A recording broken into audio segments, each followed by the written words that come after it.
नमस्कार दोस्तों, स्वागत है आप सभी का CGPSC नॉलेज हब के इस यूट्यूब चैनल पर। आज हम बात करेंगे केंद्रीय योजनाओं में उज्ज्वला गृह योजना और कामकाजी महिलाओं के लिए हॉस्टल योजना के बारे में। क्योंकि अभी आजकल सुपरवाइजर की पोस्ट आई हुई है तो सभी उसी की तैयारी कर रहे हैं, तो उसी को ध्यान में रखते हुए भाग 1 को ध्यान में रखते हुए हमने ये योजना वाला जो टॉपिक है उस पर वीडियो आज लेके आया है। अगर आप जो है नॉर्मली भी अगर पेपर नहीं भी दे रहे तो भी आपके लिए जरूरी है, क्योंकि ये सब योजनाओं के बारे में जनरली बाकी लोग पढ़ते नहीं है, पर आपको जानना तो जरूरी है।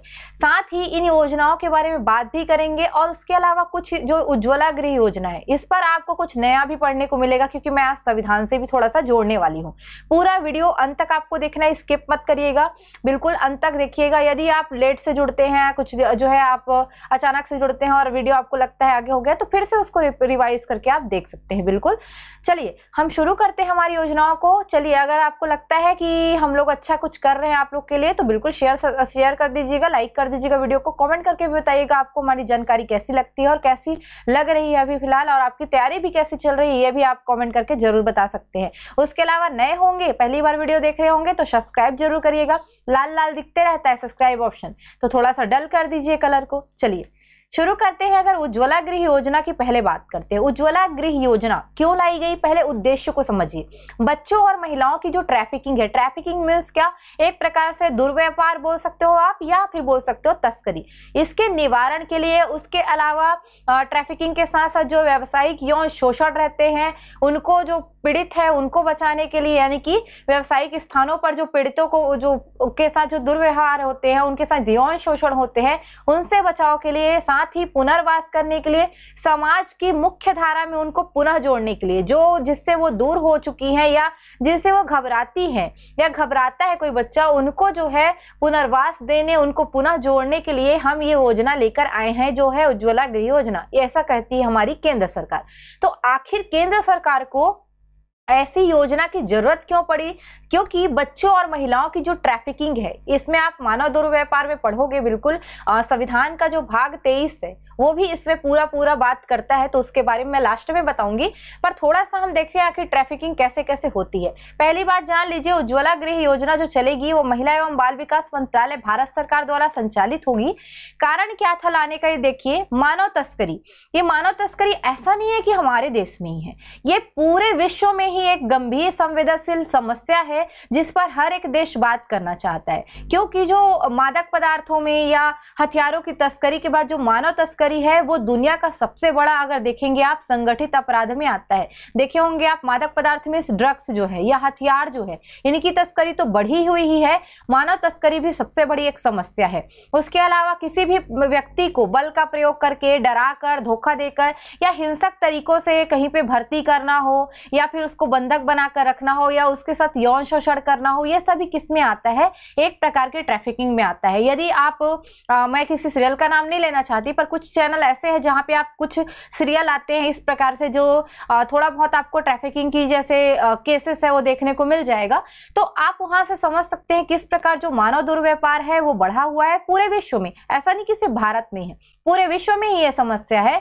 उसी को ध्यान में रखते हुए भारत सरकार अपना प्रयास करती है। उसके अलावा याद रखिएगा, तस्करी में और कुछ चीजें भी आती है, जैसे व्यक्ति से देह व्यापार कराना, जबरदस्ती वेश्यावृत्ति में उनको धकेलना, घरेलू काम कराना। कोई छोटे बच्चे हैं उनको आप देखे होंगे नौकर जैसा ट्रीट करते हैं, नौकर के रूप में उनको रखते हैं, गुलामी के कार्य करवाना। उसके अलावा उसकी इच्छा के, बच्चा हो या महिला, उसके इच्छा के विरुद्ध हर किया गया कार्य क्या है, एक प्रकार से ट्रैफिकिंग में या मानव तस्करी के अंतर्गत आता है। उसके अलावा आप ध्यान रखेंगे, वैश्विक रिपोर्ट जो आती है बताती है कि मानव तस्करी सबसे बड़ा, यौन शोषण जो है इसमें मानव तस्करी में सबसे बड़ा, ज्यादा बोल सकते हो, हिस्सा रखता है। अगर पूरे मानव तस्करी को देखोगे, सर्वाधिक इसमें यौन शोषण की घटनाएं सामने आती हैं। और दूसरी घटना सामने आती है जो है बालात श्रम की, यानी कि जबरदस्ती या बंधुआ तरीके से कार्य करवाना। ये दोनों ही हैं जो तस्करी में, मानव तस्करी में सबसे बड़ा हिस्सेदारी रखते हैं, समझ लीजिए। नेशनल क्राइम रिकॉर्ड ब्यूरो के अनुसार एक जो आंकड़ा आता है बताता है, लगभग 90% महिलाएं, लड़कियां यौन शोषण के लिए ही तस्करी के रूप में की जाती है। मतलब महिलाओं और लड़कियों की जो तस्करी है कुछ ज्यादा ही मात्रा में मिलती है।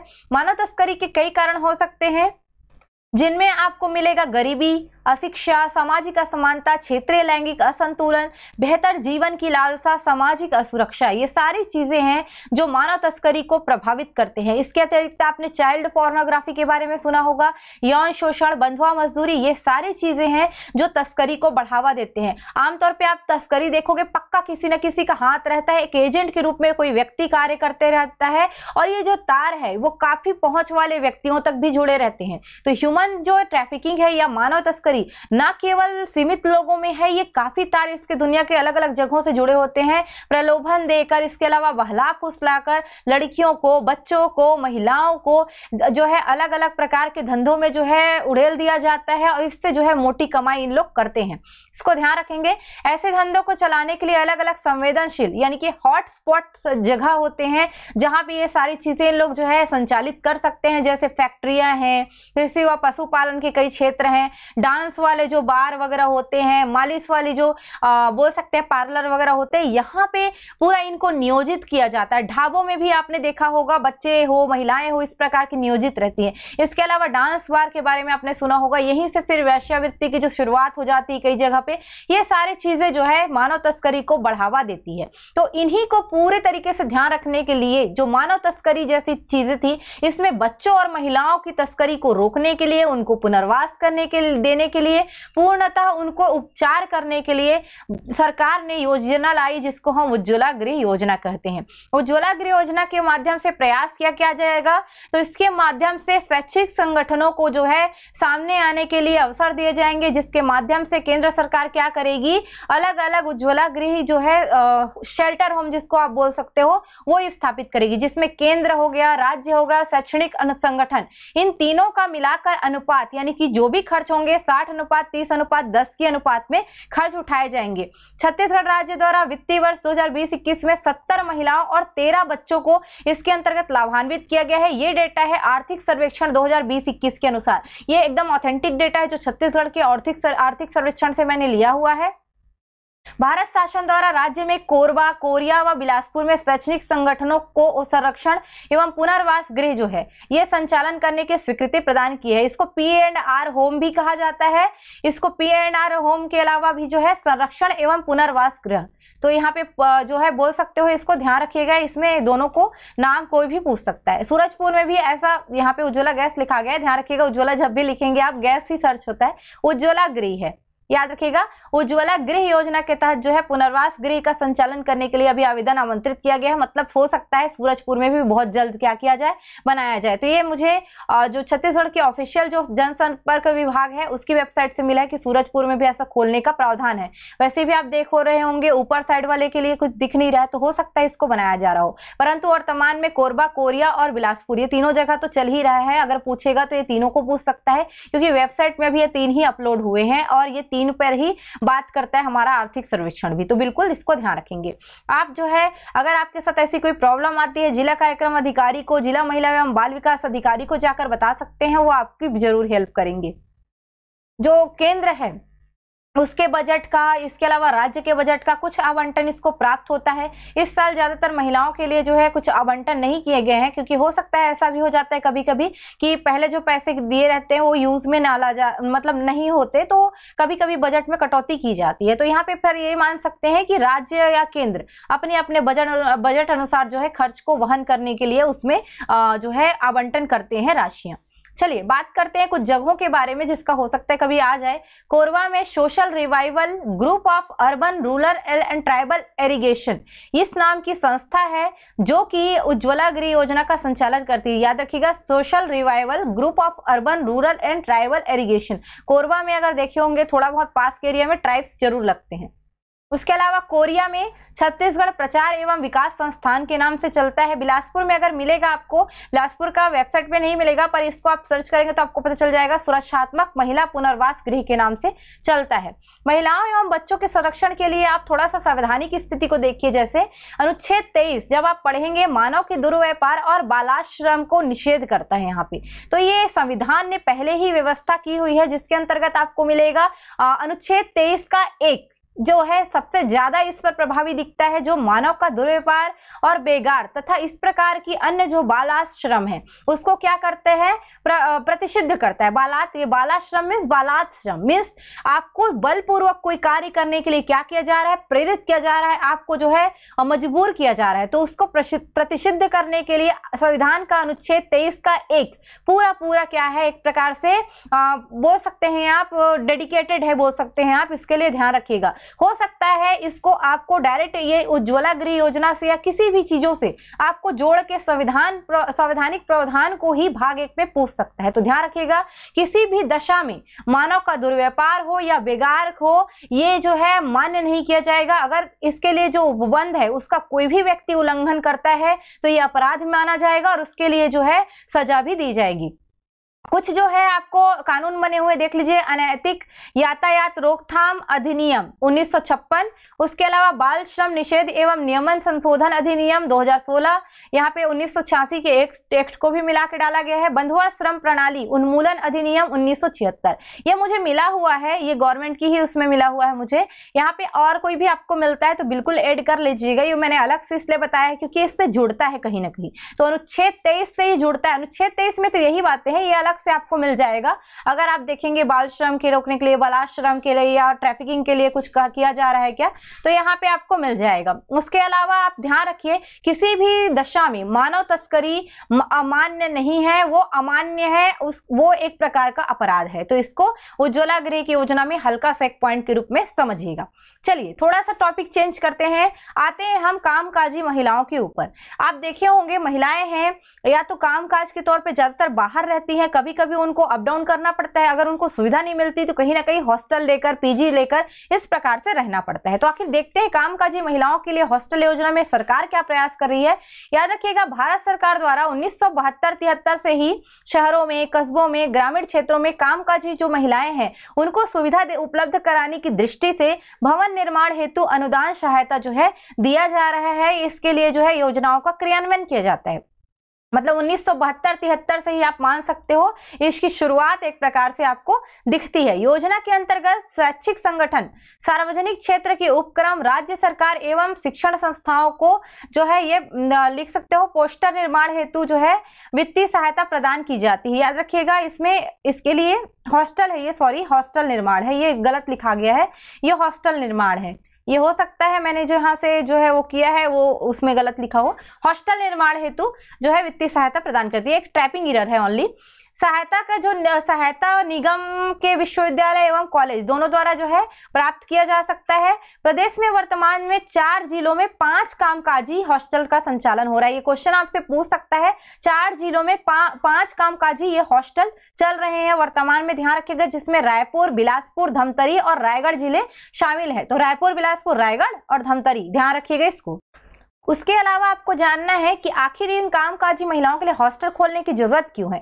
तो व्यावसायिक प्रतिबद्धताओं के कारण कभी कभी जो है महिलाएं परिवार से दूर रहने के लिए मजबूर हो जाती हैं। तो हमको उनको क्या देना है, सुरक्षित वातावरण और उनको किफायती आवास की उपलब्धता जो है सुनिश्चित करना है, ताकि उनको ज्यादा पैसा भी ना देना पड़े।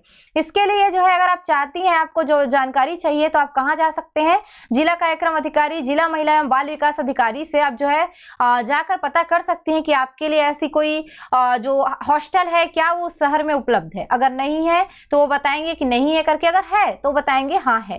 पर याद रखेंगे, रायपुर, बिलासपुर, धमतरी, रायगढ़ जो बड़े जिले हैं जहां पे लोग कामकाज के लिए ज्यादातर जाते हैं, तो यहाँ पर आपको बिल्कुल मिलेगा। उसके अलावा लाभार्थी कौन हो सकते हैं, तो कामकाजी महिलाएं, विधवा महिलाएं, तलाकशुदा, परित्यक्त महिलाएं जो हैं इनमें हो सकती हैं, जो या ऐसी कामकाजी महिलाएं जिनके पति शहर में नहीं रहते, वो भी इसके अंतर्गत लाभार्थी हो सकते हैं। इसके अतिरिक्त रोजगार के लिए प्रशिक्षण प्राप्त करी महिलाओं को भी हॉस्टल में रहने की अनुमति दी जा सकती है। रोजगार के लिए प्रशिक्षण ऐसी महिलाओं की संख्या जो है 30% से अधिक नहीं होनी चाहिए। यानी कि कहने की बात यह है कि सारी चीज लोगों को दिया जाएगा जिसमें कामकाजी कामकाजी महिलाएं, विधवा, तलाकशुदा, परित्यक्त या कामकाजी महिलाएं जिनके पति नहीं रहते साथ में, अभी यानी कि साथ शहर में नहीं रहते, बाहर काम करते हैं, या ऐसी महिलाएं जो आगे चल के रोजगार प्राप्त करने के लिए किसी न किसी जगह से प्रशिक्षण ले रही है, उनको भी दिया जाएगा हॉस्टल सुविधा। पर बाकी लोगों के लिए ज्यादा है, 30% क्या है रोजगार में प्रशिक्षण लेने वाले के लिए मिल जाएगा। उसके अलावा अगर हॉस्टल का निर्माण करना है तो भारत सरकार जो है पूरा जो अनुदान सहायता है वो क्रियान्वयन एजेंसियों को प्रदान करती है, जिसमें भूमि की लागत के लिए 50%, भवन निर्माण की लागत के लिए 75% का यहाँ पे एक प्रकार से जो सब्सिडी है वो मिलता है। कामकाजी महिला जो हॉस्टल रहता है उसमें देखभाल केंद्र भी खोला जाता है, और इसके लिए याद रखिएगा स्वैच्छिक संगठन जो रहते हैं उनको भी आमंत्रित किया जाता है कि आप ऐसे हॉस्टल खोल सकते हैं, लेकिन याद रखेंगे उनको सोसाइटी जो होती है पंजीकरण की, वहां से अपने आप को पंजीकृत कराना आवश्यक होता है, तभी ऐसे स्वैच्छिक संगठन क्या कर सकते हैं, हॉस्टल खोल सकते हैं। तो ये कामकाजी महिलाओं के लिए हॉस्टल है।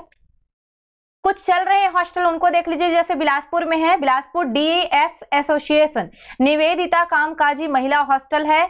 उसके अलावा रायगढ़ में श्री चक्रधर बाल सदन हंडी चौक, ये चौक लिखा गया, चौक है, ये रायगढ़ में है। इंदिरा महिला वसति गृह नाम है इनका। उसके अलावा रायपुर में महाराष्ट्र मंडल संस्था द्वारा 2 मिलेगा आपको, सूर्या जन कल्याण समिति एक चौबे कॉलोनी में है, और एक सूर्या जन कल्याण समिति जो कि आपको रोटरी रोड हीरापुर टाटीबंद के आसपास में मिलेगा। तो यानी कि रायपुर में भी 2 ही है।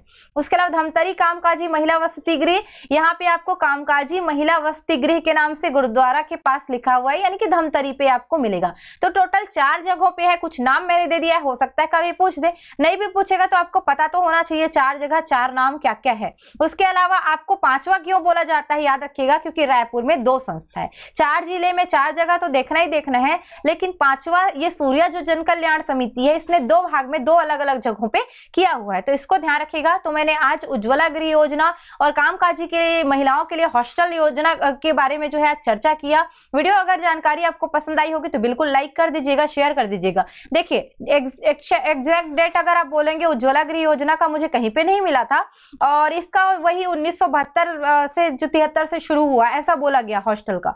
तो अगर आपको मिलता है तो ठीक है, बट मुझे नहीं मिला इसलिए मैंने ऐसा कुछ नहीं दिया है।